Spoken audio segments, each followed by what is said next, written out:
This programme offers an example of a science lesson which links key Stage 3 modules, food and digestion and fit and healthy, to Ready to Learn the experiment.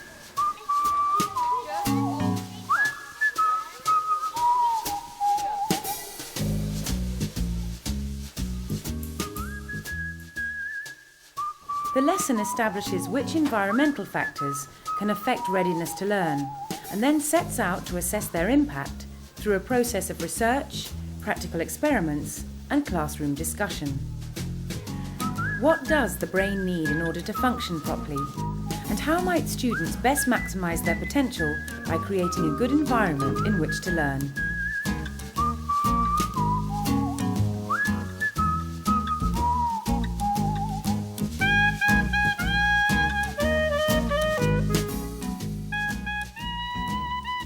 Holly Power and Cato Gorman teach science at Riddlesdown High School in Purley, Surrey.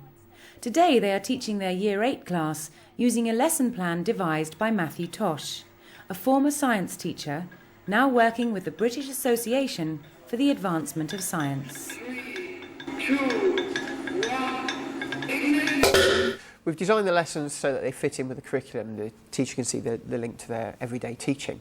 At Key Stage 3, we're looking at food and digestion, fit and healthy, and the effects of chemicals on the brain.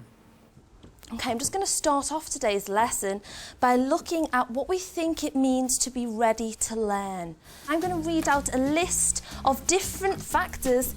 Now what I'm going to do is I'm going to ask you to think about these statements, and then if you agree, if you think it does affect our readiness to learn, I'm going to ask you to go to this side of the room, okay, where it says yes or on that side. If you don't think it has anything to do with your readiness to learn, then I would like you to move to this side of the room where it says no. Number 1, how about how much water you've had to drink, how hydrated you are? Okay, so up you get. If you think it has an effect on our readiness to learn, over here. If it doesn't, over here. I thought with this group in particular, it was good to get them up and active, to move them around the room, and then bring it back to discussion at the end so we could focus on ones where there was some disagreement within the class. How about the amount of natural daylight in the room? Does that affect your readiness to learn? Ooh, okay. Right, we'll come back to that one again. Even if they went to the no side when we expected them to go to the yes, they all had valid reasons as to why that was the case, and that's the most important thing. So that if they can justify why they did that, then that's what it's all about. How about how intelligent you are, your IQ score? The importance with the lessons is to get across the idea of readiness to learn is not academic ability. So the starter activity in the Key Stage 3 lesson does just that. It's got discussion cards to promote discussion amongst the pupils.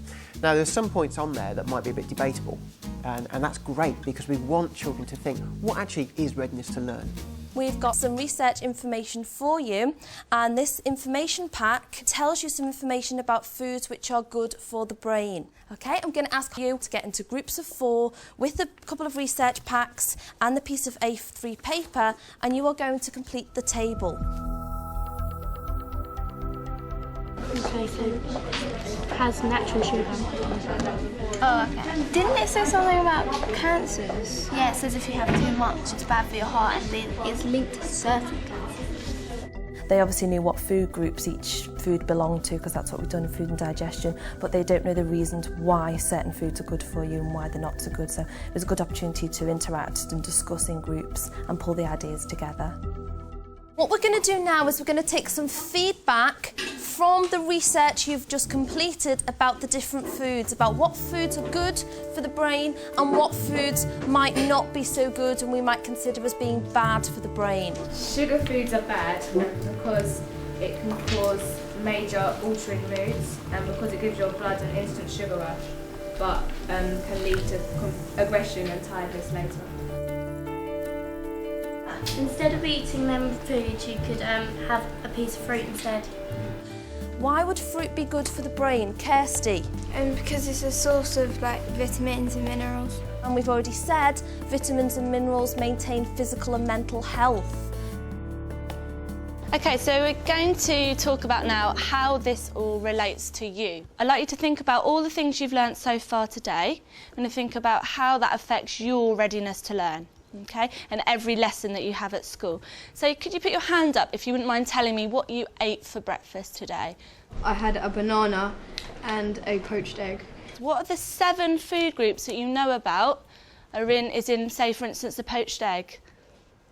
Protein. Well done. There's a lot of protein in poached eggs, and we've learned already about how that helps our brain to function.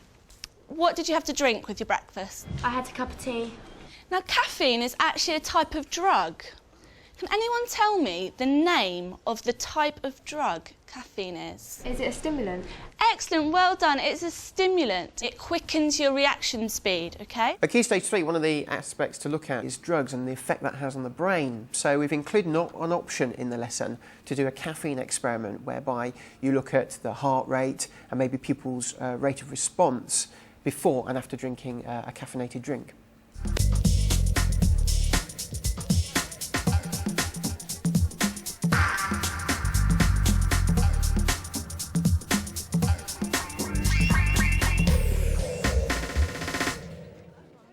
Do you think this experiment was very accurate? Well, it wouldn't have been that accurate because the ruler could have been like wobbling and it might have gone sideways. Anything else that can make it less accurate? Connor? You need time for the caffeine to get into your bloodstream. Okay, so what we need to do is when we evaluate an experiment, we need to think about how we could have made it more accurate and what we'd do next time. So what would you do next time if you were to repeat this experiment? I would pour the Coke into a beaker and measure out how much I was going to take. Okay, so you could measure it accurately, so it's not just 1 cup, it's 50 ml or something like that. When we do the test that you did earlier on the computers, the readiness to learn test, and any science experiment, we need to take into consideration, are there any other factors that might affect the results other than the thing we're changing?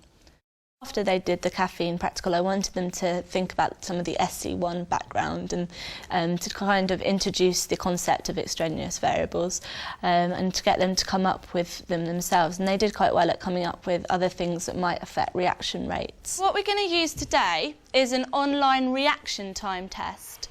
And we're going to test the variable of silence and noise. When you feel that you're ready to start and you're going to be as quick as possible, you click here and it'll say click here on the green light. The first time we do it, we'd like the class to be absolutely silent, please. Okay? So we're going to hopefully see how noise affects his concentration.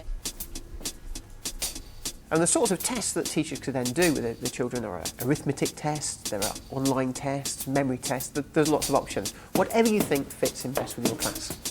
Lovely, okay. I'd like you to try again now, Edward. And this time, I'm going to ask the class to make as much noise as you can, okay? If you want to wave your arms about, try and get his attention, and we're going to see what happens.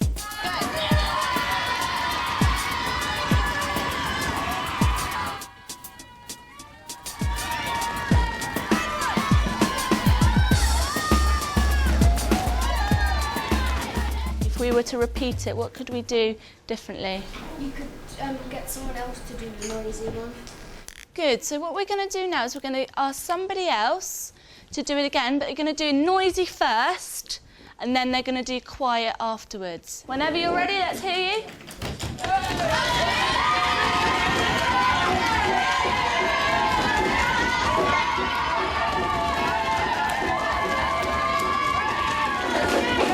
It's quite difficult to stand there for a whole minute and listen to them yelling at each other. There are lots of other variables you can look into that do affect your reaction rate.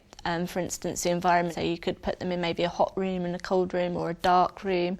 Our results actually have shown us today that we can react quicker when it's noisy. What might be the reason for why there's a big difference between Ed's score and Kirsty's? And I noticed on Edward's quiet one, the first time he did it, he took like twice as long as all the other times. He might have just not been like used to it. Definitely.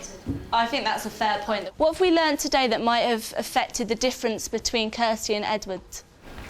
Maybe they had breakfast. Excellent. Let's find out what they had for breakfast. Edward, what did you have? I had a cup of tea with 2 sugars. More sugar. And what did you have, Kirsty? A glass of milk and a banana. OK, Kirsty had a banana and Edward had a cup of tea with 2 sugars. How might that affect his alertness? Kirsty had natural sugar and Edward didn't. Excellent. So, guys, what I want you to have taken from this is the things we need to take into consideration when doing a science experiment. So take into account everything that you have learned today, and I want you to plan your perfect day for learning. Okay? So you're going to tell a story from the moment you wake up to the moment you go to bed.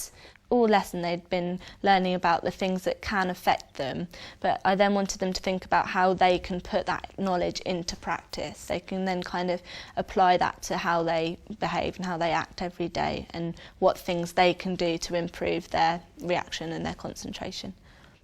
Okay, hands up. Who would like to share their perfect day for learning? Don't be shy. After a good night's sleep, feeling awake and refreshed. After washing my face, I go to the kitchen and have a piece of fruit and some fresh fruit juice.